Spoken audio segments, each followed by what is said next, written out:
নম্বর বিশ্বনবী মুহাম্মদুর রাসূলুল্লাহ সাল্লাল্লাহু আলাইহি ওয়াসাল্লাম আল্লাহ পাকের মহাগ্রন্থ, মানবতার মুক্তির গ্রন্থ আল কোরআনুল কারীমকে কেন্দ্র করে নবী আকরাম সাল্লাল্লাহু আলাইহি ওয়াসাল্লাম প্রথম যে দায়িত্ব এবং কর্মসূচি পালন করেছেন সেটা হলো ইয়াতলু আলাইহিম আয়াতিহি তিলাওয়াতে কিতাবুল্লাহ।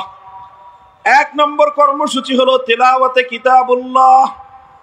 এরপরে আসেন দুই নম্বর কর্মসূচি, আল্লাহর পয়গম্বর মুহাম্মদ আরবি সাল্লাল্লাহু আলাইহি ওয়াসাল্লাম যেটা আল্লাহর কোরআনকে কেন্দ্র করে পালন করেছেন সেটা হলো ওয়ায়ুআল্লিমুহুমুল কিতাব। ওয়ায়ুআল্লিমুহুমুল কিতাব, ওয়ায়ুআল্লিমুহুমুল কিতাবের অর্থ হলো তালিমে কিতাব। এক নম্বর কর্মসূচি ছিল তেলাওয়াতে কিতাব, দুই নম্বর কর্মসূচি হলো তালিমে কিতাব। মনে থাকবে?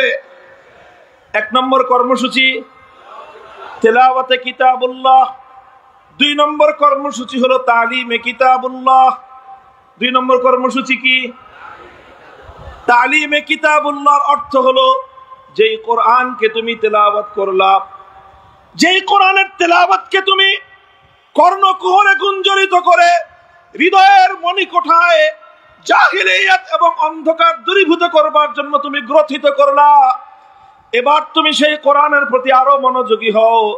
শুধুমাত্র কোরআনের তেলাওয়াতের মধ্যেই যেন তোমার দায়িত্ব ক্ষান্ত না হয়।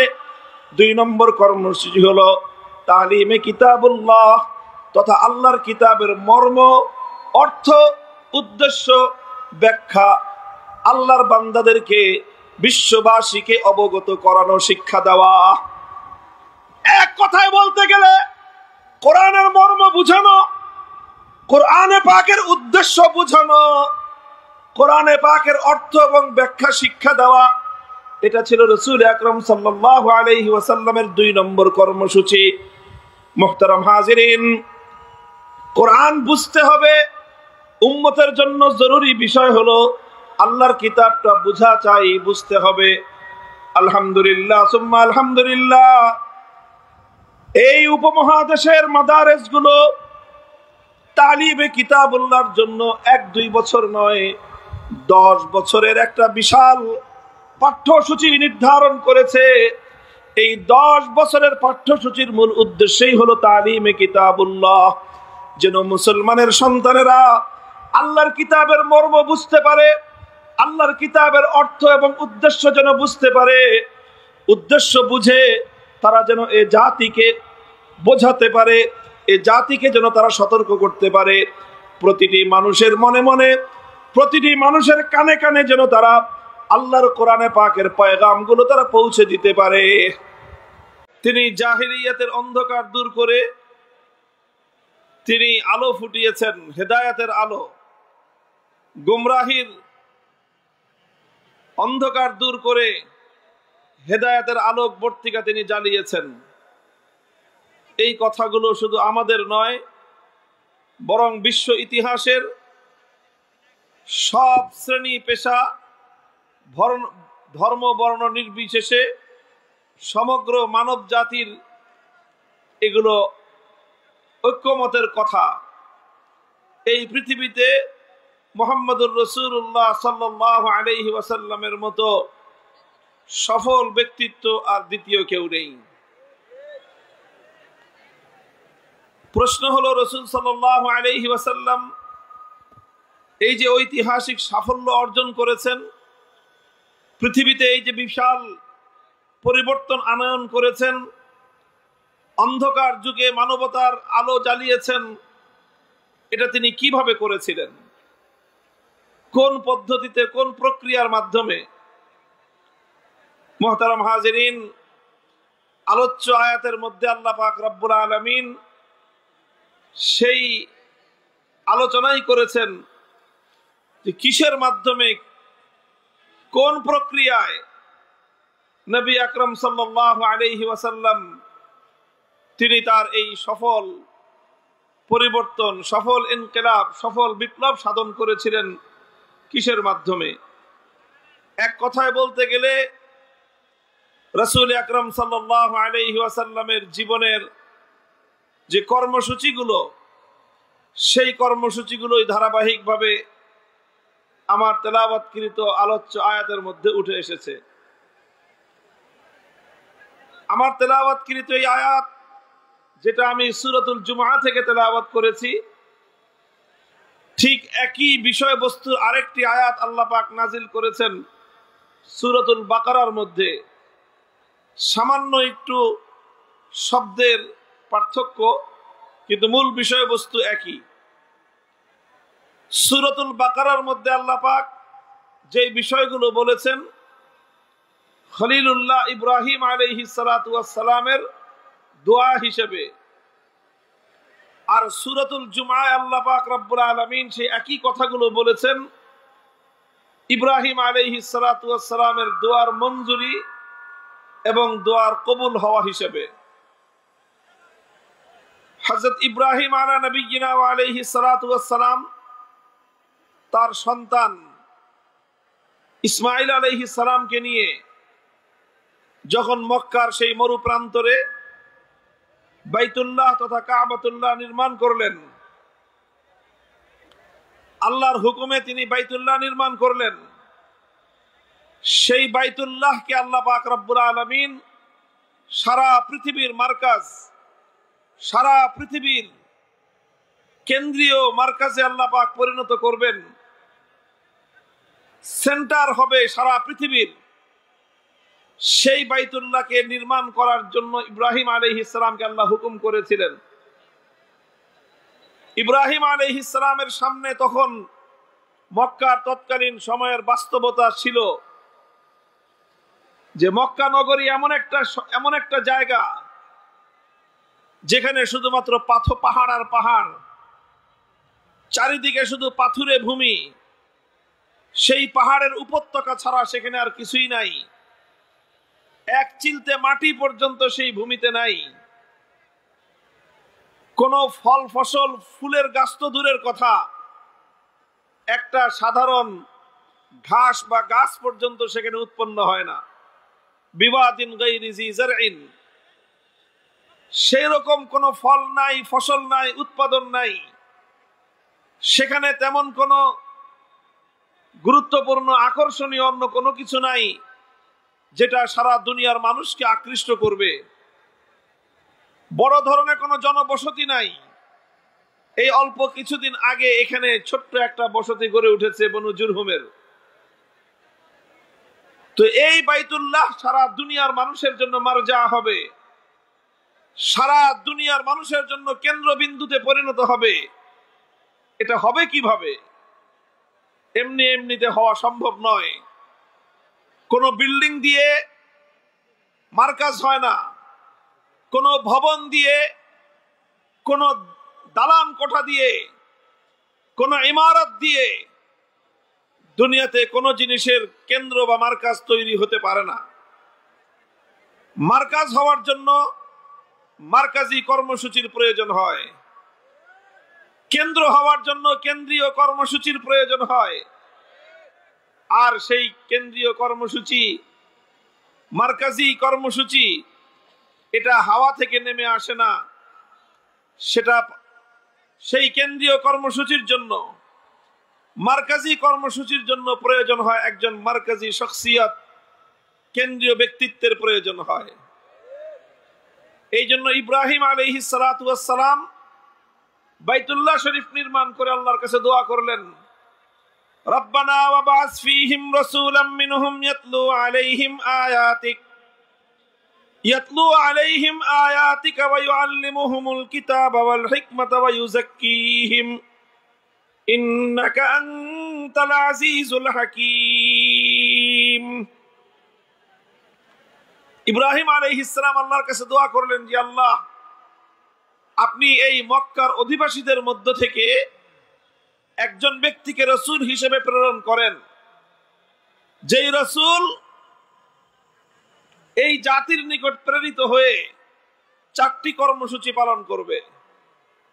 কয় কর্মসূচি? 4টি কর্মসূচি পালন করবে। এই 4 কর্মসূচির মাধ্যমেই ইব্রাহিম আলাইহিস সালাতু ওয়াস সালাম আশাবাদ ব্যক্ত করেছিলেন যে এই 4 কর্মসূচির মাধ্যমে সর্বপ্রথম আল্লাহর ঘর বাইতুল্লাহ আবাদ হবে, মক্কা নগরী আবাদ হবে, জাজিরাতুল আরব আবাদ হবে, আরব ভূখণ্ড আলোকিত হবে, আর তারপর সেই আলো আটলান্টিক মহাসমুদ্রের প্রান্ত থেকে আফ্রিকার মহাজঙ্গল পর্যন্ত বিস্তৃত হবে। সারা দুনিয়া সে আলোয় আলোয় উদ্ভাসিত হয়ে উঠবে। বিস্ময়কর বিষয় হলো, ইব্রাহিম আলাইহিস সালাম একজন রসুলের আগমনের দোয়া করলেন, একজন রসুল প্রেরণ করবার দরখাস্ত করলেন আল্লাহর নিকট, যেই রসুলের কর্মসূচি হবে 4 দফা কর্মসূচি। 6000 বছর পরে আল্লাহ পাক রব্বুল আলামিন ইব্রাহিম আলাইহিস সালাতু ওয়াস সালামের সেই দোয়ার প্রতিশ্রুতি, সেই দোয়ার পরিপ্রেক্ষিতে, সেই দোয়ার ফলস্বরূপ আল্লাহ পাক যখন তার সেই মহান মানব, সেই নবীকে, সেই রসুলকে আল্লাহ প্রেরণ করলেন, তখন সেই রসুলের বৈশিষ্ট্য আর কর্মসূচি হিসেবে আল্লাহ পাক রব্বুল আলামিন সেই রসুলের দায়িত্ব হিসেবে, সেই রসুলের কাজ কি হবে সেই কাজ বর্ণনা করতে গিয়ে ওই 4 দফা কর্মসূচির কথাই আল্লাহ উল্লেখ করেছেন। 6000 বছর পূর্বে জনমানবহীন এই পাথুরে প্রান্তরে দাঁড়িয়ে খলিলুল্লাহ ইব্রাহিম আলাইহিস সালাতু ওয়াস সালাম আল্লাহর নিকট যেই 4 দফা কর্মসূচির দোয়া করেছিলেন। এই জন্য সূরাতুল বাকারার আয়াত আর সূরাতুল জুমার আয়াতের মধ্যে একটা চমৎকার সাদৃশ্য রয়েছে। আল্লাহ যখন সেই নবীকে পাঠালেন, সেই 4 দফা কর্মসূচির কথাই বললেন, সামান্য একটু অগ্রপশ্চাতের পার্থক্য। সুতরাং এখান থেকে আমরা স্পষ্ট উপলব্ধি করতে পারি যে কেন্দ্রীয় নেতৃত্বের জন্য, বিশ্ব সভ্যতায় আমূল পরিবর্তনের জন্য, অন্ধকার এবং জাহেলিয়াতকে দূরীভূত করে সারা দুনিয়াকে আলোক বর্তিকায় উদ্ভাসিত করতে হলে আজও পর্যন্ত 4 দফা সেই কর্মসূচির কোনো বিকল্প নাই। আজকে সে যুগে আইয়ামে জাহেলিয়াত পরিবর্তন করে রাসূল আকরাম সাল্লাল্লাহু আলাইহি ওয়াসাল্লাম এক মহা সত্যের বিজয় ঘটিয়েছিলেন। আজকে আমরা আওয়ামী জাহেলিয়াতের সময় অতিক্রম করে একটি নতুন সভ্যতা বিনির্মাণের দ্বার প্রান্তে রয়েছি।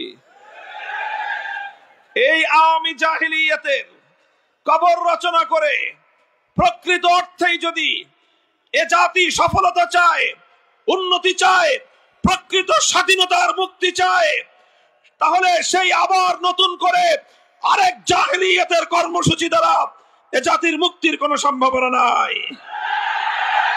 হে জাতি, যদি মুক্তি চাও, যদি প্রকৃত স্বাধীনতা চাও, যদি নতুন করে আবার উন্নতি চাও, বিশ্ব দরবারে যদি মাথা উঁচু করে আত্মমর্যাদায় বলীয়ান হয়ে মাথা উঁচু করে যদি দাঁড়াতে চাও, আল কোরআনের ঘোষিত বিশ্ব নবীর 4 দফা কর্মসূচি ছাড়া বিকল্প নাই।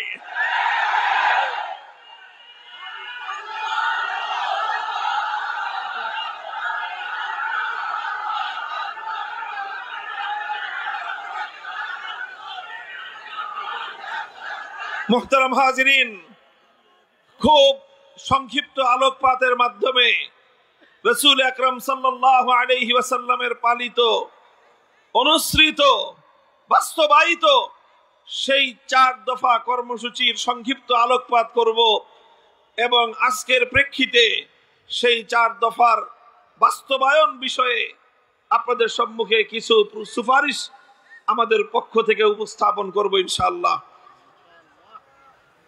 প্রথম যেই কথা, রাসূল আকরাম সাল্লাল্লাহু আলাইহি ওয়াসাল্লামের এই 4 দফা কর্মসূচির একটা বিষয়কে কেন্দ্র করে আবর্তিত হয়েছিল।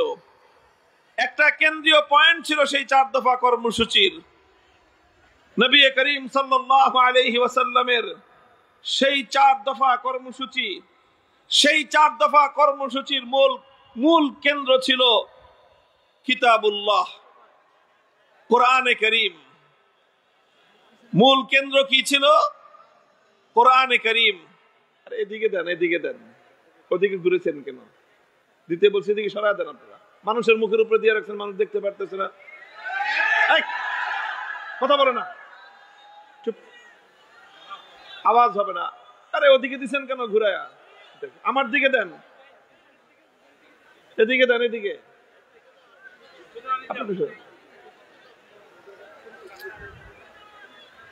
শব্দ করবেন না, শব্দ করবেন না। অনেক মানুষ, সবাই একটু একটু করে আওয়াজ করলে বিকট আওয়াজ হয়ে যায়, আলোচনার ধারাবাহিকতা ক্ষুণ্ণ হয়। আপনারা বুঝতে হবে, এটা খুব ভালো করে বুঝবেন।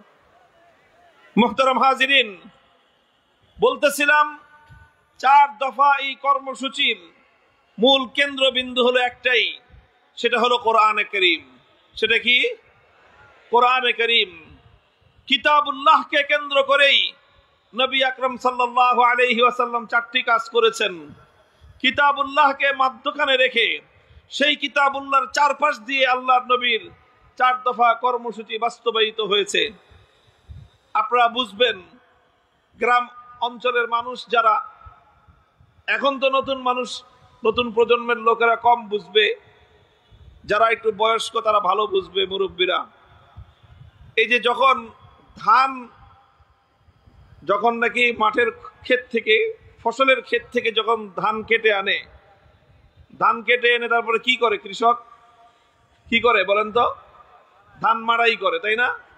আপনাদের দেশে কি বলে? ধান মাড়াই করে। এখন তো মেশিনের যুগ চলে আসছে। এই বেশি দিন আগেও না, অল্প কিছুদিন আগের কথা বলতেছি, তখন তো মেশিন ছিল না। তখন ধান মাড়াই করতো গরু দিয়ে, ধান মাড়াই করতো গরু দিয়ে।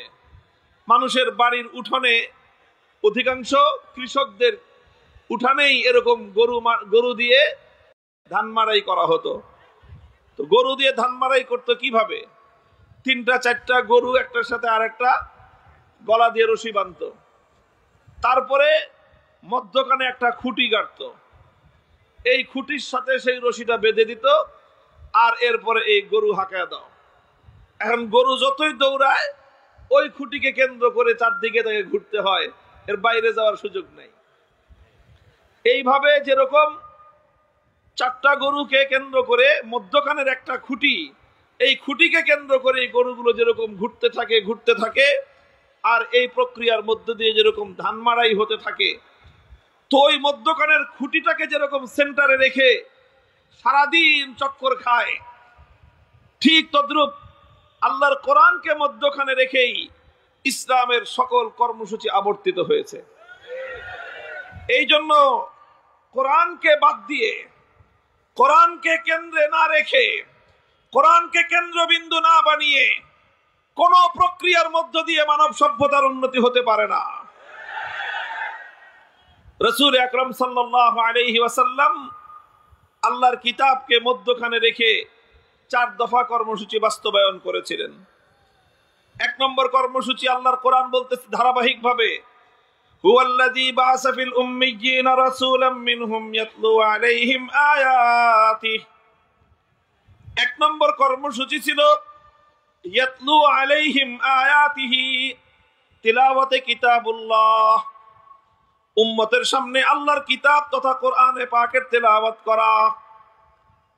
তেলাওয়াতে কিতাবুল্লাহ, কোরআনের তেলাওয়াত, এটা ছিল রাসূল সাল্লাল্লাহু আলাইহি ওয়াসাল্লামের প্রথম কর্মসূচি। এটা একটা মুস্তাকিল স্বয়ং সম্পন্ন কর্মসূচি।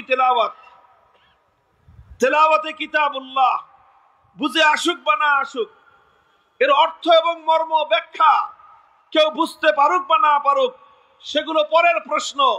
শুধুমাত্র কোরআনের তেলাওয়াত, এটাই ছিল রাসূল সাল্লাল্লাহু আলাইহি ওয়াসাল্লামের সবচেয়ে বুনিয়াদী কর্মসূচি, প্রথম কর্মসূচি। জাহিলিয়াতের কুহেলিকা ভেদ করবার জন্য, জাহিলিয়াতের এই লৌহ প্রাচীরকে ভেঙে গুড়িয়ে দেওয়ার জন্য বিশ্বনবী মুহাম্মদ আরবি সাল্লাল্লাহু আলাইহি ওয়াসাল্লাম জাহিলিয়াতের বর্বরতার অন্ধকারের প্রাচীরের মধ্যে সর্বপ্রথম যে আঘাত এনেছিলেন, সে আঘাত ছিল আল্লাহর কোরআনে পাকের তেলাওয়াতের এই আওয়াজ ধ্বনি। কোরআনের তেলাওয়াতের মধ্যে আল্লাহ পাক রব্বুল আলামিন এই পাওয়ার, এই অ্যাকশন, এই প্রভাব আল্লাহ পাক রব্বুল আলামিন রেখে দিয়েছেন। অনেক মানুষ মনে করতে পারে বা অনেকে মনে করেও এরকম যে না বুঝে পড়লে, অনেকে আবার এটাকে একটু ব্যঙ্গাত্মক শব্দে বলে তোতা পাখির মতো শুধুমাত্র মুখে ঠোঁট নাড়ে আওড়ায় লাভটা কি।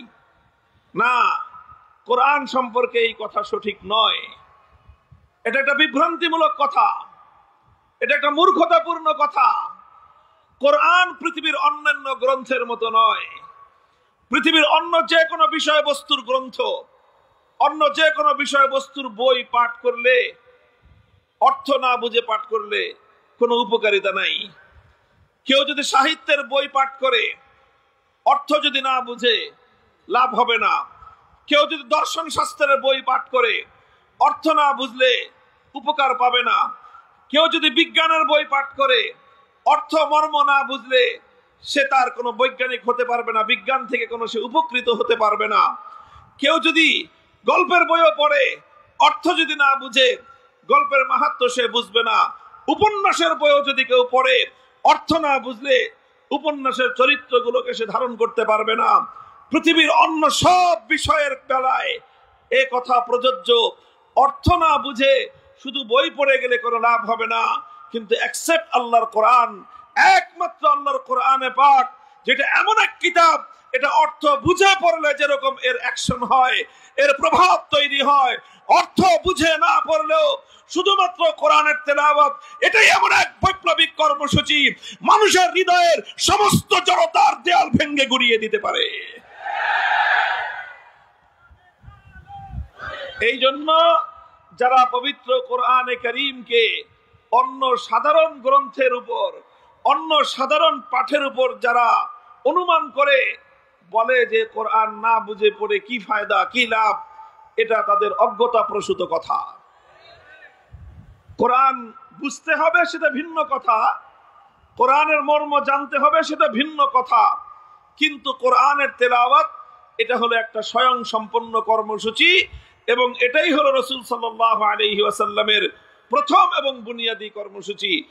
এই জন্য আল্লাহ পাক যখন কোরআনের তেলাওয়াতের কথা বলেছেন, তখন এই শর্ত আরোপ করেননি যে কোরআন বুঝে তেলাওয়াত করতে হবে, বরং আল্লাহর নবীর প্রথম কর্মসূচি হিসেবে আল্লাহ পাক রব্বুল আলামিন দ্ব্যর্থহীন কণ্ঠে বলে দিয়েছেন, ইয়াতলু আলাইহিম আয়াতিহি হুয়াল্লাযী বা'আসা ফিল উম্মিয়্যিনা রাসূলাম মিনহুম ইয়াতলু আলাইহিম আয়াতিহি। তিলাওয়াতে কিতাবুল্লাহ, এটা হলো মহানবী সাল্লাল্লাহু আলাইহি ওয়াসাল্লামের প্রথম এবং বুনিয়াদী কর্মসূচি। শুধু অর্থ ছাড়াও কোরআনে কারীমের তেলাওয়াত এটা মানুষের হৃদয়ের মধ্যে প্রভাব তৈরি করে। আলহামদুলিল্লাহ, ইতিহাস তার সাক্ষী। আজও যদি কোনো মানুষ, যে কোনো ব্যক্তি ধারাবাহিকভাবে যদি শুধুমাত্র আল্লাহর কোরআনের তেলাওয়াত শুনতে থাকে, আল্লাহর নামের শপথ করে আমি বলতে পারি, তার হৃদয়ের বদ্ধ দুয়ারগুলো কোরআনের তেলাওয়াত যেভাবে খুলতে পারবে, পৃথিবীতে কোরআন ছাড়া আর কোনো কিছু নাই যেটা একজন মানুষের হৃদয়ের বদ্ধ দুয়ারকে উন্মুক্ত করে দিতে পারে। সিরাতের কিতাব, ইতিহাসের কিতাব, সিয়ারুস সাহাবা, সাহাবায়ে কেরামের ইতিহাসের কিতাবের মধ্যে লেখা হয়, আবু বকর সিদ্দিক রাদিয়াল্লাহু তাআলা আনহুর জীবনীতে লেখা হয়, বুখারী শরীফ সহ বিভিন্ন হাদিসের কিতাবের মধ্যে এই ওয়াকিয়া এবং এই ঘটনার বর্ণনা রয়েছে। একবার আবু বকর রাদিয়াল্লাহু আনহু মক্কা ছেড়ে তিনি চলে যাচ্ছেন। পথিমধ্যে মক্কার একজন আরবের একজন প্রসিদ্ধ নেতা, সর্দার ইবনুদ্দাকিনা তার নাম, ইবনুদ্দাকিনার সঙ্গে সাক্ষাৎ। ইবনুদ্দাকিনা আবু বকর সিদ্দিককে, আবু বকরকে জিজ্ঞাসা করলেন, কোথায় যাচ্ছেন? আবু বকর বললেন যে মক্কায় থাকবো না। কেন থাকবেন না? মক্কার মানুষ আমাকে জ্বালা যন্ত্রণা দেয়, উত্ত্যক্ত করে, কষ্ট দেয়, নির্যাতন করে, এজন্য আমি মক্কা ছেড়ে চলে যাচ্ছি। ইবনুদ্দাকিনা বলল যে আবু বকর, আপনার মতো ভালো মানুষ, পরোপকারী মানুষ, আপনার মতো সোনার মানুষ যদি মক্কা ছেড়ে চলে যায়, এটা হবে মক্কা নগরীর জন্য এবং মক্কার অধিবাসীদের জন্য চরম লজ্জার বিষয়। কাজে আপনি মক্কা ছেড়ে যাবেন না, আপনার যা সমস্যা আমি সমাধান করে দেব, আপনি চলুন। ইবনুদ্দাকিনা আবু বকর রাদিয়াল্লাহু আনহুকে নিয়ে মক্কায় ফিরে এলেন।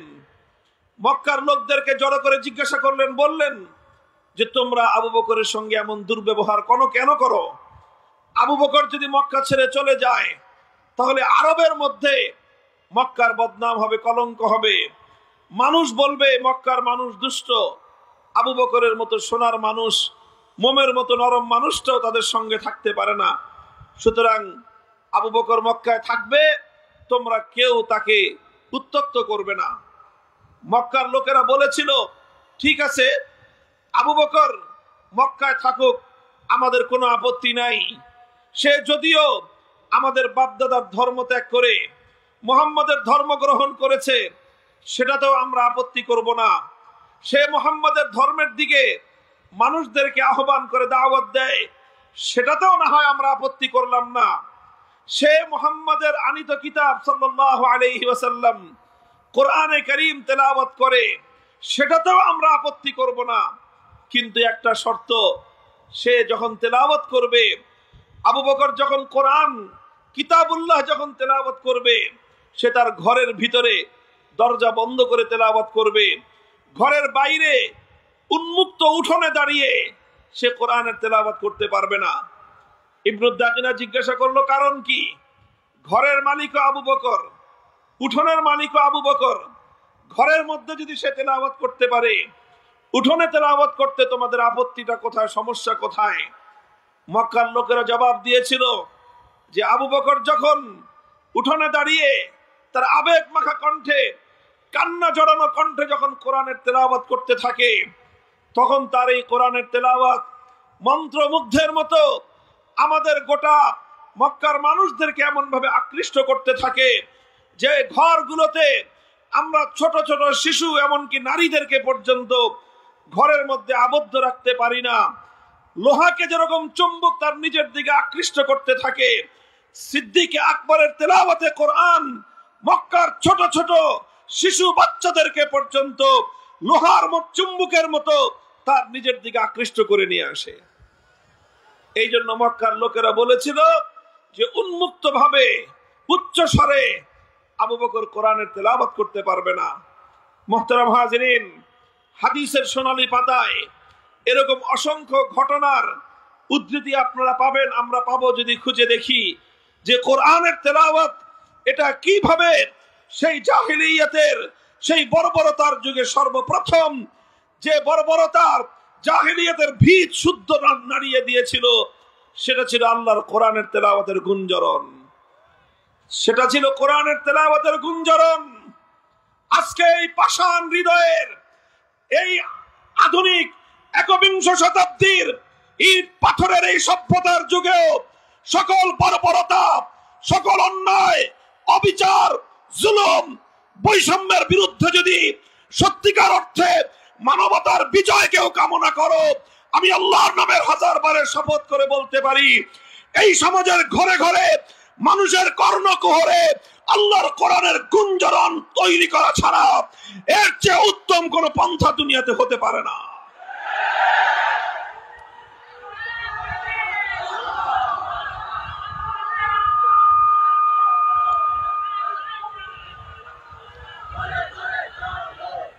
আলহামদুলিল্লাহ, নবী আকরাম সাল্লাল্লাহু আলাইহি ওয়াসাল্লামের সেই কর্মসূচি তেলাওয়াতে কিতাবুল্লাহ আজ আমাদের সমাজে আছে, টিকে আছে, সীমিত পরিসরে হলেও টিকে আছে। সেটা টিকে আছে আমাদের এই মাদারেসে কওমিয়ার মক্তব এবং হেফজখানাগুলোর মাধ্যমে। এই মক্তব এবং হেফজখানাগুলো থেকে মুসলমানদের সন্তানদেরকে আল্লাহর কোরআনের বিশুদ্ধ তেলাওয়াত, শুধু তেলাওয়াত শুদ্ধ করে তাদেরকে শিক্ষা দেওয়া হয়। আর আমাদের এই সোনার সন্তানেরা, কচিকাচা বাচ্চারা কোরআনের তেলাওয়াত নিয়ে মুসলিম সমাজের ঘরে ঘরে, মুসলিম সমাজের পাড়ায় পাড়ায়, মুসলিম সমাজের মহল্লায় মহল্লায় তারা আল্লাহর কোরআনের তেলাওয়াতের যে গুঞ্জরণ তুলে, সেই গুঞ্জরণের কারণে আজ আল্লাহর জমিনে কোন জাহিলিয়াতের দাঁত গায়ে বসতে পারে নাই।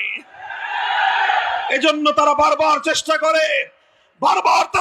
করে কোরআনের তেলাওয়াতের এই দুর্গগুলোকে উপড়ে ফেলতে, তারা এই বক্তব্য হিফজখানাগুলোর উপর নানা রকম বৈষম্যের নীতি চাপিয়ে এই মেহনতের ধারাকে বন্ধ করে দিতে চায়। এটা চেয়েছিল ব্রিটিশ সাম্রাজ্যবাদী শক্তি, এটা চেয়েছে সমস্ত জাহেলিয়াতের ধারক বাহক শক্তিগুলো। নানা কৌশলে, নানা ষড়যন্ত্রের মধ্য দিয়ে মক্তব, হিফজ, কোরআনের এই শিক্ষা ব্যবস্থাকে সংকুচিত করে দেওয়ার পায়তারা চালিয়েছে। কথা বলেন ঠিক না বেঠিক? মনে রাখতে হবে, এটা আল্লাহর কোরআনের সবচেয়ে বুনিয়াদী মারকাজ। মক্তব, হিফজখানা আল্লাহর কোরআনের সবচেয়ে বুনিয়াদী দুর্গ। এ দুর্গ যদি ধসে পড়ে, উম্মার অস্তিত্ব বিলুপ্ত হয়ে যাবে। এই জন্য শপথ নিতে হবে প্রতিটি মুসলমানের, প্রত্যেকটি ইমানদারের, যেভাবে একটি দুর্গে আশ্রয় গ্রহণকারী এক একজন সৈনিক দুর্গের দেয়াল রক্ষা করার জন্য জীবনপণ লড়াই করতে থাকে। হে বাংলার উম্মত, উম্মতে মুসলিমার সদস্যরা, উম্মতে মুহাম্মাদিয়ার সদস্যরা, আমাদেরকে শপথ নিতে হবে, কোরআনী প্রতিষ্ঠানের উপর যদি কেউ কোনো আঘাত করবার চেষ্টা করে, হামলা করবার চেষ্টা করে, সংকুচিত করবার চেষ্টা করে, জীবনের বিপদ বিনিময় হলেও গোটা জাতি ঐক্যবদ্ধভাবে সেই ষড়যন্ত্রে রুখে দাঁড়াতে হবে।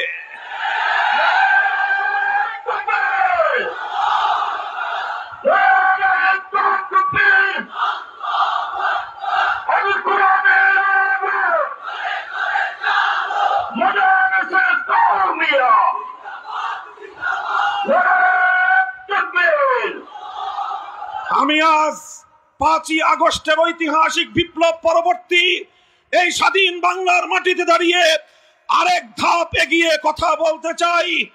100 বছর পর্যন্ত শুধু আমাদের মক্তব আর হিফজখানাগুলো এ জাতির মধ্যে আল্লাহর কোরআনের তেলাওয়াতের আমানত রক্ষা করবার ঐতিহাসিক দায়িত্ব পালন করেছে।